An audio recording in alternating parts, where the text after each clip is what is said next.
नारायण भगवान की जय। आंवला नवमी कब है? आंवला नवमी के दिन किस प्रकार से पूजा किया जाता है? आंवला नवमी के दिन किस समय आंवला के पेड़ का पूजन करने के उपरांत वहाँ भोजन बनाने का विधि है, और भोजन बना करके किस प्रकार से भोग लगाया जाता है, और उसके बाद उस भोजन का क्या किया जाता है। आप लोग बने रहें हमारी वीडियो में, और अनेक प्रकार की आप लोगों को कार्तिक मास में कौन सा उपाय करके आप अपने ग्रहों को मजबूत कर सकते हैं, और जिनके कुंडली में बृहस्पति अस्त है या गुरु का महादशा है, उसको ठीक कैसे करेंगे। तो इस कार्तिक के मास में बहुत ही ऐसे सारे नियम और विधि करके आप अपने गुरु और बृहस्पति ग्रह को ठीक कर सकते हैं। आप लोग हमारी वीडियो को अंत तक देखें। जैसे हर मास में नवमी आती है, लेकिन जब कार्तिक मास का शुक्ल पक्ष का नवमी आता है, उसको बोला जाता है अक्षय नवमी। अक्षय नवमी का बहुत विशेष फल होता है, और उस दिन आंवले का पेड़ का पूजन किया जाता है। जहाँ भी आंवले का पेड़ होता है, वहाँ माताएं बहनें जा कर के आंवले का पेड़ का पूजन करती हैं। वहाँ घी का जोत जलाना चाहिए, आंवले के पेड़ को स्नान कराना चाहिए, दूध का धार चढ़ाना चाहिए उस पर। पुनः आंवला में 21 बार या 51 बार धागा लपेट देना चाहिए, परिक्रमा करना चाहिए। परिक्रमा करने के बाद आंवले का पेड़ का आरती किया जाता है। आरती करके क्षमा प्रार्थना करें। फिर उसके बाद आंवले के पेड़ की छाया में भोजन बनाया जाता है, व्यंजन बनाया जाता है। सारी व्यंजन को आंवले के पेड़ के नीचे बैठ करके बनाया जाता है। जब सब व्यंजन तैयार हो जाता है, तब वहीं पर भोग लगाया जाता है भगवान श्री नारायण का, क्योंकि आंवला नवमी अक्षय नवमी है और भगवान श्री हरि नारायण को बहुत प्रिय है। उसी दिन आंवला को भगवान नारायण को अर्पण किया जाता है, चढ़ाया जाता है। उसके बाद आंवला खाना चाहिए। अक्षय नवमी के पहले आंवला को ग्रहण नहीं करना चाहिए, खाना नहीं चाहिए। इस बात का विशेष ध्यान देना चाहिए। तो आप लोग आंवला चढ़ा करके भगवान श्री हरि नारायण को भोग लगाएं। उसके बाद 21 घी का दीपक आंवले के पेड़ के नीचे जला देना चाहिए, धूप जला देना चाहिए, और आंवले के पेड़ में माला पहना करके भोग लगाना चाहिए। फूल माला चढ़ाने के बाद भोग लगाएं। भोग में जितना भी आप व्यंजन बनाए हैं आंवला के पेड़ के नीचे, सभी व्यंजनों को अच्छे से थाली में लगाएं। 2 थाली लगाएं, एक आंवले के पेड़ के पास और एक भगवान नारायण के लिए। 2 थाली लगाएं और दोनों के साथ जल रख दें। जल रखने के बाद अपने हाथ में इस प्रकार से मुद्रा बना लें और जल ले लें।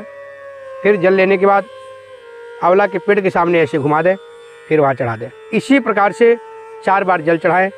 ओम मध्ये मध्ये आचमनीयम समर्पयामि, सर्वांगे शुद्धोदक जलम समर्पयामि, उत्तरापोषणम जलम च समर्पयामि, मध्ये मध्ये आचमनीयम जलम समर्पयामि। 4 बार जल चढ़ाने के बाद आप भगवान के सामने हाथ जोड़ लीजिए और भगवान से प्रार्थना करिए, हे श्री हरि, हे भगवान नारायण, आप भोग को शुभ कार्य करें और मेरे ऊपर अपना पूरा आशीर्वाद बनाएं। इस तरह से भगवान श्री हरि नारायण से प्रार्थना करना चाहिए। प्रार्थना करने के बाद वहाँ से थोड़ा सा किनारे हो जाएं। जब भोग लग जाए उसके बाद उस भोग को ले लें और सभी व्यंजन में, सभी भोजन में, सब में से मिक्स कर दें। मिक्स करने के बाद वहाँ अगर आपको ब्राह्मण मिल जाते हैं, बहुत ही उत्तम बात है, बहुत ही अच्छी बात है। वहाँ ब्राह्मण को भोजन करा दें। 1 ब्राह्मण, 2 ब्राह्मण, 5 ब्राह्मण, जितने ब्राह्मण ज़्यादा से ज़्यादा मिल जाए उतना अच्छा माना जाता है। वहाँ ब्राह्मण को सबसे पहले भोजन कराएं। अगर मंदिर में है तो मंदिर का अलग से थाली निकालें, फिर मंदिर के ब्राह्मण को भोजन कराएं। उसके बाद स्वयं भोजन करना चाहिए। आंवले के पेड़ के नीचे ही बैठ करके भोजन भी करना चाहिए। इसका बहुत विशेष महत्व है और बहुत विशेष इसका फल भी होता है। तो इस प्रकार से आंवले के पेड़ के नीचे भोजन बना करके भगवान श्री हरि नारायण को भोग लगाएं, फिर अपने भोजन करना चाहिए। फिर उसके बाद ब्राह्मण को दक्षिणा देना चाहिए। भोजन दक्षिणा अवश्य देना चाहिए। भोजन दक्षिणा जब ब्राह्मण को दिया जाता है तभी वो भोजन पूर्ण होता है, तो इस बात का भी ध्यान देना चाहिए। फिर उसके बाद सायंकाल में अक्षय नवमी के दिन, उसी दिन आप भगवान नारायण के मूर्ति के पास या घर में आपके मंदिर में भगवान का फोटो हो, मूर्ति हो, वहाँ पर 51 आंवला चढ़ाएं और 51 आंवला चढ़ा करके भोग लगाएं और अपना पूजन करें। पूजन करने के बाद आंवला नवमी का कथा करना चाहिए। कथा श्रवण करने के बाद आप भगवान श्री नारायण का, तुलसी माता का जोत जला करके आरती करें।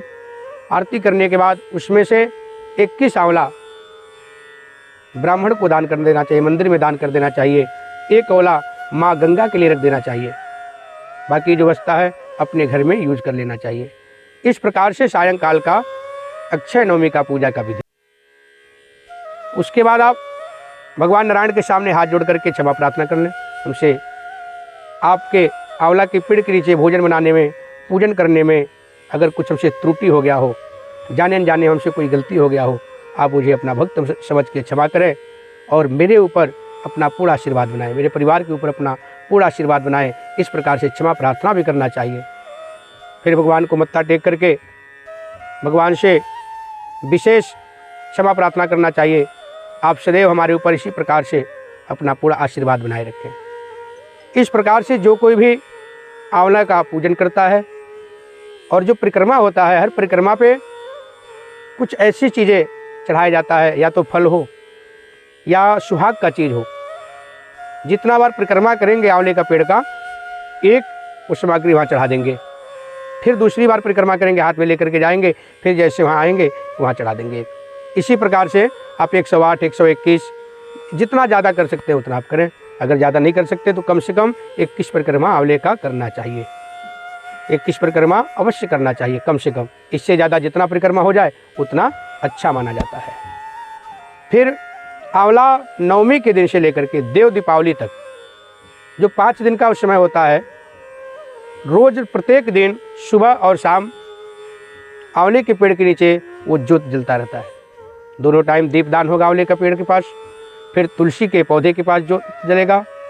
उसके बाद भगवान श्री नारायण को, भगवान नारायण के बाद माँ लक्ष्मी को ज्योत जलाएं। इस प्रकार से 5 दिन लगातार ज्योत जलता रहेगा। फिर जब आपका पूर्णिमा आ जाएगा, उसको बोलते हैं देव दीपावली। देव दीपावली के दिन आप 1008, 108 या 1.25 लाख पहले से बत्ती तैयार कर लें और उसको घी में डुबो करके एक नारियल को काट लें बीच से, उसी नारियल में रख करके ज्योत पीपल के पेड़ के नीचे जलाना चाहिए। तब आपका ये सारा प्रक्रिया पूर्ण हो जाता है। आपको ये वीडियो कैसा लगा कमेंट के माध्यम से अवश्य बताएं। बोलिए भगवान नारायण की जय।